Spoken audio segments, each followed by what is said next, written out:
Oke, selamat siang Pak Budi. Selamat siang Pak Arsip.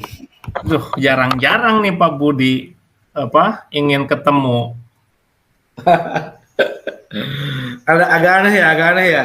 Agak aneh gitu kan, biasanya Pak Budi itu cenderung lebih cenderung orang yang mandiri gitu kan, bisa Wah, menemukan masalah-masalahnya sendiri. Tapi ini eh, jarang-jarang Pak Budi ingin membicarakan sesuatu, kayaknya ada sebuah permasalahan nih Pak Budi nih.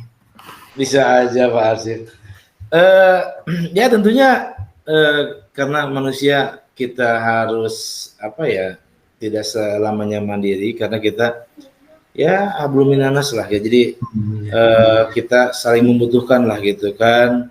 Betul. Kadang-kadang apa masalah kalau tidak dibicarakan ya, kalau tidak diobrolkan ini ya kurang puas aja gitu kan. Tapi Iya. kenapa saya menghubungi Pak Arsip karena saya rasa Pak Arsip nih terkait pembelajaran ataupun prestasi nih ya, olahraga, aduh segudang ini murid-muridnya keren-keren nih, aduh gitu ya, terkait adalah masalah sedikit lah. Oke Pak Budi, apa nih yang mau kita bicarakan hari ini Pak Budi? eh yang yang ingin saya bicarakan tentunya yang berkaitan juga dengan, kayaknya berkaitan juga dengan masalah saya, juga dengan masalah Pak Arsip nih. Satu tipe nih karena kita sama-sama di bidang PJOK nih, di guru sebagai guru PJOK nih. Nah, jadi begini nih Pak Arsip nih. Jadi eh, kita kan di sekolah itu adalah sebagai pengampu guru mata pelajaran olahraga ya, PJOK ya. Iya, iya. Pendidikan jasmani kesehatan, pendidikan jasmani olahraga Olahraga. dan kesehatan. Nah, di sini saya merasakan bahwa saya apa ya, kalau disebut terintimidasi terlalu lebay mungkin ya. Tapi saya merasa terpojokan gitu Pak Arsip di sini terkait ya pembelajaran lah. Jadi saya rasa ada miskonsepsi nih, pandangan dari guru-guru di apa namanya di sekolah gitu kan, terus terkait di masyarakat gitu. Jadi acuannya ketika guru PJOK yang berhasil itu adalah guru yang berhasil mengantarkan peserta didiknya menjadi juara di event-event olahraga, misalkan lah contoh nih yang memasyarakat nih, bola voli misalkan. Betul, betul. Nah, ketika seorang guru olahraga atau seorang guru PJOK menjadi seorang juara satu apalagi, itu pembelajarannya sudah berhasil katanya. Padahal menurut kacamata saya sebetulnya itu bukan tugas saya Pak Asif, itu tugas seorang pelatih untuk melatih, untuk mendrill gitu kan. Nah, misalkan di sini ke kepala sekolah atau guru-guru selalu membebankan kejuaraan kompetisi ini kepada guru PJO. Padahal ya tadi dibilang bahwa ini bukan garapan saya gitu kan. Betul, Tapi betul. Berarti ini mungkin karena kepala sekolah ya, kecuali kalau kepala sekolah itu dari PJOK ya. ya. Nah, tapi di sini karena mungkin anggapan kepala sekolah gitu kan kurang memahami makna penjas gitu kan, pendidikan jasmani itu sendiri. Itu yang dipikirkan kepala sekolah bahwa ataupun guru-guru atau masyarakat bahwa penjas itu sama dengan hubungannya dengan jasmani. Jadi olahraganya itu sendiri gitu kan. Betul, betul. Berarti agak sedikit bisa saya tangkap bahwa Pak Budi itu merasa ada miskonsepsi ya dari implementasi pembelajaran PJOK di lingkungan itu sekitar betul. gitu, baik secara internal maupun secara umum ya Pak Budi ya. Betul, betul. Nah, kalau boleh saya ingin tahu nih Pak Budi nih, kira-kira nih tujuan akhir dari percakapan ini yang Pak Budi harapkan itu tujuan akhirnya ingin seperti apa Pak Budi? Gini ya, tidak ada seorang pun guru yang tidak ingin siswanya berprestasi ya. Betul. Pasti semuanya ingin berprestasi gitu. Jadi tujuan pembicaraan yang ingin saya dapat dari kucing kali ini sama Bapak, bagaimana saya bisa melaksanakan dua aspek yang berbeda, pembelajaran yang seutuhnya yang berpihak pada murid terlaksana, juga prestasi yang diinginkan para warga sekolah ataupun masyarakat bisa juga terlaksana gitu. Saya rasa untuk pembelajaran, misalkan ya anggap pembelajaran lokomotor, non lokomotor manipulatif gitu kan, itu kan sebenarnya sudah terlaksana Pak Sim, ya. Ya, karena itu menjadi kompetensi dasar ataupun apa ya CPATP gitu kan, itu udah sesuai dengan tujuan pembelajaran, itu sudah disampaikan semua. Saya yakin dan saya percaya diri bahwa itu sudah tersampaikan dengan pembelajaran berpihak pada murid. Tetapi di samping itu saya juga dituntut ya ataupun terbebani nih bagaimana ini harus menjalankan kedua-duanya gitu. Saya merasa bingung gitu. Nah, iya. Jadi Pak Budi itu mendapatkan sedikit pemikiran bahwa dari hasil analisisnya terhadap mungkin respon dan apa yang dilakukan dengan baik rekan sejawat sama guru PJOK maupun kepala sekolah dan para guru di sekolah itu bahwa Pak Budi itu sebetulnya dibebani tugas yang bukan pada bidangnya ya Pak Budi ya, mungkin seperti itu ya Pak Budi ya. Betul. Jadi kira-kira nih Pak Budi, kalau boleh saya tahu lagi, kalau boleh saya bertanya, kira-kira dari mana sih datangnya pemikiran tersebut yang menjadi dasar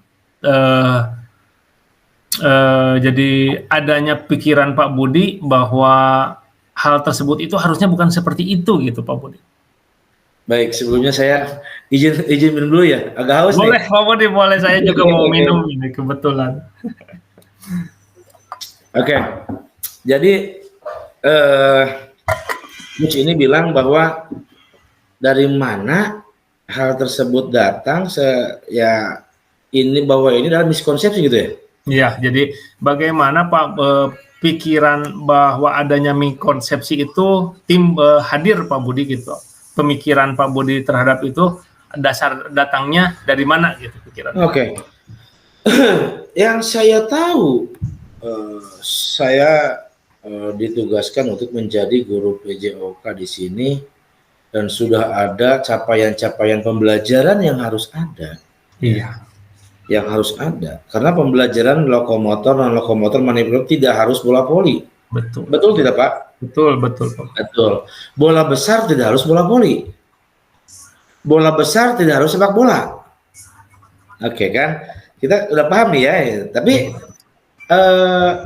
saya sudah di jalan yang benar, tetapi memahami para warga sekolah ataupun masyarakat seakan-akan bahwa saya itu tidak bisa mengajar. Oke. Sampai tidak mendapatkan reward ataupun piala ataupun hadiah dalam setiap perlombaan gitu. Oke, Pak Budi, udah bisa saya tangkap berarti dari mulai alasan munculnya perasaan atau pemikiran tersebut sehingga Pak Budi merasa ada miskonsepsi dari implementasi Penjas yang sekarang sudah mungkin bisa saya tangkap gitu ya Pak Budi. Nah, kira-kira sekarang Pak Budi idealnya Penjas yang sebetulnya harus dilaksanakan di setiap sekolah itu menurut Pak Budi itu seperti apa nih idealnya menurut Pak Budi nih? Oke. Tidak menutup kemungkinan nih ya. kalau tidak menutup kemungkinan yang menjadi hal yang ideal itu ya dua-duanya, ya. Saya mengakui gitu. Kalau ideal itu pembelajaran di intrakurikuler terlaksana gitu, di ekstrakurikuler terlaksana gitu. Jadi dua-duanya berhasil gitu ya. Itu merupakan hal yang ideal bagi saya gitu. Sebagai guru PJOK memang tidak dipungkiri bahwa keinginan saya juga untuk memberikan sebuah prestasi adalah, masa tidak ada sebagai guru PJOK. Di mute, Pak. Sekarang Pak Budi, jika dikonversi menjadi angka nih, jika dikonversi menjadi angka, kira-kira sudah dari angka 1 sampai 10, udah berada di angka berapa nih level kesesuaian antara konsep PJOK yang Pak Budi yakini dengan apa yang sekarang dilaksanakan secara umum di sekolah-sekolah? Baik. Jadi saya itu ingin, tadi kan Pak Asif bilang ini kondisi yang ideal seperti apa. Saya bilang kondisi yang ideal ada dua-duanya terlaksana. Pembelajarannya, kewajibannya dapat, terus prestasinya juga ada. Yeah. Nah, itu ideal. Nah, saya rasa level saya di sini, saya diperkirakan, saya juga kemarin juara sih, cuman gitu kan. Nah, tapi ada, paling saya di level ya 6 mungkin. 6 ya, berarti kesesuaiannya ada tapi masih di angka yang belum puas. Nah, kira-kira nih Pak Budi nih, setelah percakapan ini targetnya ingin ada di angka berapa Pak Budi? Nggak muluk-muluk Pak Asif, nggak muluk-muluk, saya ingin di level 8 atau 9 lah. Nah, 8 atau 9. Ya kalau ini sih 10 gitu kan, tapi kan secara bertahap lah, seiring dengan pergantian murid itu kan berbeda-beda setiap tahun gitu. Betul Pak Budi. Jadi ada targetnya 8 sampai 9. Nah, Pak Budi. Iya. Kira-kira nih Pak Budi, kira-kira upaya apa yang bisa Pak Budi lakukan nih? Nah, agar Pak Budi mampu mencapai target angka 8 dan 9 yang tadi Pak Budi harapkan gitu Pak Budi.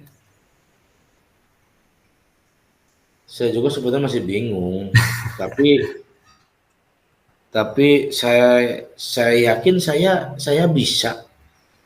Nah, di sini mungkin saya bisa dengan lebih giat lagi mungkin ya. Padahal sih saya sudah melatih nih ya, melatih anak-anak nih dalam ekstrakurikuler. Tapi kan karena setiap tahun berbeda-beda gitu kan. Setiap anak mempunyai bakat yang berbeda-beda.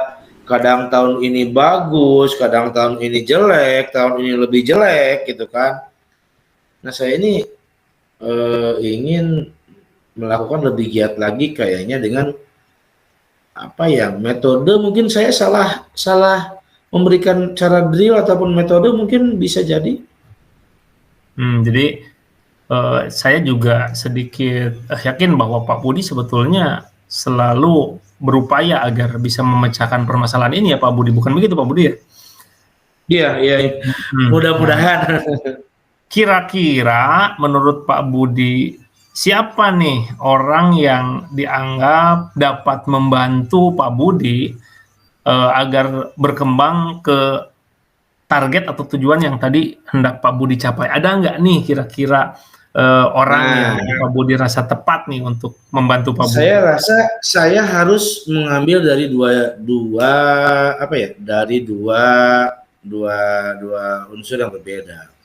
Yang pertama dari unsur guru, ya tentunya yang harus memberi semangat dong. Betul. Sama-sama untuk mencapai tujuan. Saya ingin minta bantuan nih.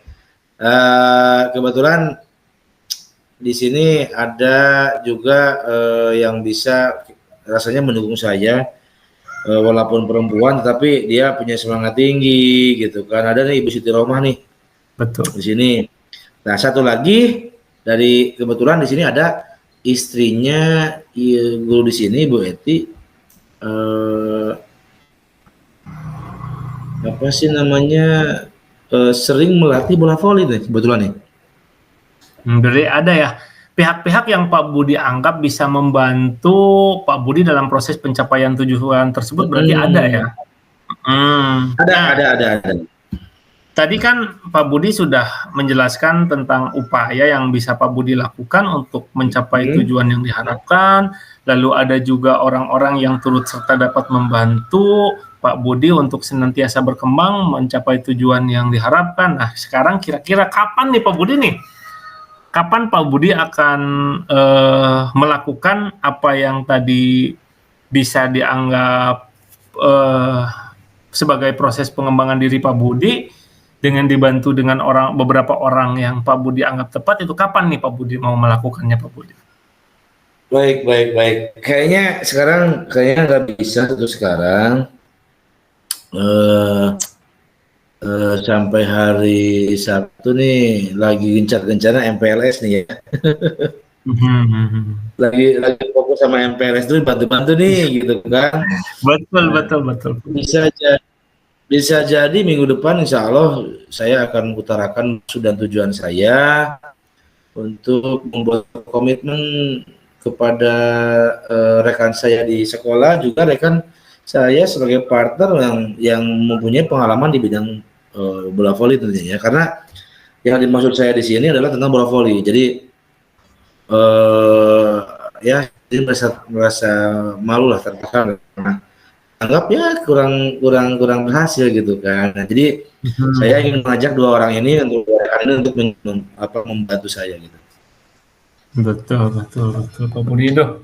Lumayan ya, ini kita udah hampir mau 20 menit nih berbincang-bincang terkait dengan miskonsepsi pembelajaran yang Pak Budi. Kira-kira Pak Budi dari awal sampai akhir nih pembicaraan kita, kira-kira ada sesuatu yang Pak Budi dapatkan nggak nih dari perbicaraan ini Pak Budi? Jelas banget, jelas sekali. Jadi yang pertama saya merasa bingung, merasa ini harus bagaimana sih kira-kira. Saya mendapat tekanan dari guru-guru gitu di sekolah, mendapat tekanan dari masyarakat. Bagaimana saya dapat berjuang lebih keras lagi supaya tujuan saya terkait pembelajaran yang berbeda pada mulai tercapai, juga prestasi tercapai, dan alhamdulillah saya sekarang kayaknya lebih bisa mengubah cara saya dalam melatih di ekstrakurikuler, dan saya akan meminta bantuan untuk partner lah ya sama Ibu Siti Rohma dan juga Pak Ibu istrinya suaminya Ibu Eti, Pak Parin, untuk membimbing saya dalam melaksanakan kegiatan ekstrakurikuler yang lebih mungkin lebih bermutu lah, lebih menghasilkan prestasi mungkin. Itu hatur nuhun pisan Pak Hasim. Iya Pak Budi, sama-sama, nantilah mungkin kita sempatkan waktu lagi di lain waktu. Saya mau tahu nih tentang upaya-upaya tadi yang Pak Budi lakukan dan hasil akhirnya seperti apa juga saya nanti pengen tahu lagi Pak Budi. Ya mudah-mudahan Pak Budi gitu tadi apa yang jadi keluh kesah Pak Budi tadi bisa segera selesai gitu, dan mudah-mudahan hasil dari percakapan ini juga memberikan sesuatu yang positif gitu, terutama untuk pengembangan Pak Budi dalam memecahkan permasalahan-permasalahannya itu Pak Budi ya. Baik, hatur nuhun, alhamdulillah telah saya agak plong nih, bukan agak lagi ya, sangat memang mempunyai, jadi seakan-akan saya punya inspirasi baru nih gitu. Iya betul Pak Budi, ya udah. Ya karena waktunya juga saya mau ada keperluan lagi nih Pak Budi, bukannya mohon maaf, bukan maksud mungkin bisa kita nanti lanjut lagi ya di pertemuan selanjutnya Pak Budi. Mohon maaf jika ada siap insya Allah minggu ke depan lah. Siap Pak Budi, siap. Saya insya Allah siap. Nanti kita kalau ada waktu kita ketemu langsung Pak Budi. Baik Pak Budi, terima kasih mungkin atas kepercayaannya juga kepada saya. Mohon maaf atas saya yang terima kasih. Kesalahannya. Saya pamit mungkin Pak Budi. Assalamualaikum warahmatullahi wabarakatuh. Waalaikumsalam warahmatullahi wabarakatuh. Hatur nuhun. Sama-sama Pak Budi.